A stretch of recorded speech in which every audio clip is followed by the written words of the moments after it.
ഇന്നായിരുന്നു കേട്ടോ എൻ്റെ 6 മന്ത്സിലെ ചെക്കപ്പ് കഴിഞ്ഞപ്പോൾ തന്നെ എന്നാൽ നമുക്കൊരു സിനിമക്ക് പോകാമെന്ന് വിചാരിച്ചു. കാരണം നമ്മൾ ഈ ലീവൊക്കെ എടുത്ത് എന്തായാലും ഇറങ്ങിയേക്കണേയല്ലോ, അപ്പോൾ ഒരു ദിവസം ഒരുമിച്ച് അങ്ങോട്ട് സ്പെൻഡ് ചെയ്യാമെന്ന് വെച്ചു. ഇപ്പം അങ്ങനെ ഔട്ടിങ്ങൊക്കെ കുറവാണ് പൊതുവെ, ടൈം കിട്ടാറില്ല. ഞങ്ങളുടെ കൂടെ ഇന്ന് കണ്ണനില്ല. സിനിമക്ക് പോകാമെന്നൊക്കെ പറഞ്ഞ് വിളിച്ചപ്പോൾ ആദ്യം ഓടിച്ചാടി ഇറങ്ങിയെങ്കിലും പിന്നെ അവൻ ടി വി കാണാമല്ലോ എന്നുള്ളൊരു ഇതിൽ വീട്ടിൽ തന്നെ ഇരുന്നു, വന്നില്ല. അപ്പം പിന്നെ ഞങ്ങൾക്കും ഒരു ഗോൾഡൻ ചാൻസ്. അപ്പം ഞങ്ങൾ നേരെ ചെക്കപ്പ് കഴിഞ്ഞ് ദോശ കഴിക്കാൻ പോയി. ദോശയൊക്കെ മേടിച്ച് തന്ന ശേഷം ഞങ്ങൾ നേരെ ആലുവ പാർക്കിലേക്കാണ് ട്ടോ പോയത്. കാരണം സമയം ഉണ്ടായി ഇനിയും സിനിമക്ക്. അങ്ങനെ അവിടെ പോയി സന്ധ്യാസമയം അവിടെ പുഴയിലെ കാറ്റും കണ്ട് കുറേ നേരം വർത്താനമൊക്കെ പറഞ്ഞ് കുറേ വിശേഷം ഉണ്ടായി എനിക്ക് പറയാൻ.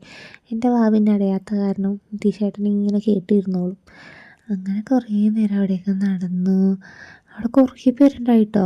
സന്ധ്യ സമയത്ത് ഇഷ്ടംപോലെ ആൾക്കാരുണ്ടായി എക്സർസൈസ് ചെയ്യാൻ വന്നവർ, അല്ലാണ്ട് പാർക്കിൽ പിള്ളേരായിട്ട് വന്നേക്കണവർ, അങ്ങനെ. പിന്നെ സിനിമയുടെ ടൈം ആയപ്പോഴത്തേക്കും ഞങ്ങൾ നേരെ തിയേറ്ററിലോട്ടിട്ടു സർവ്വമായിക്കാണ് ട്ടോ പോയത്. അങ്ങനെ അവിടെ ചെന്നുകൊണ്ട് തന്നെ നിതീഷേട്ടൻ എനിക്കൊരു ഫ്രൂട്ടിയൊക്കെ മേടിച്ച് തന്ന് എന്നെ സെറ്റ് ചെയ്തു. കണ്ണൻ വരാത്തതുകൊണ്ട് തന്നെ എനിക്കൊരു വിഷമമുണ്ടായിരുന്നു. കാരണം എനിക്ക് അവനെ മിസ് ചെയ്യുന്നുണ്ടായിരുന്നു ഇങ്ങനെയുള്ള അവസരങ്ങളിൽ. പിന്നെ ഇൻ്റർവെല്ലിന് പോപ്കോൺ ഐസ്ക്രീമൊക്കെ മറയ്ക്ക പോലെ മേടിച്ച് തന്നു. അത് കഴിഞ്ഞ് രാത്രി ഒരു ഗുളികയും മേടിക്കാനുണ്ടായിരുന്നു. അതും കഴിഞ്ഞ് വീട്ടിലേക്ക്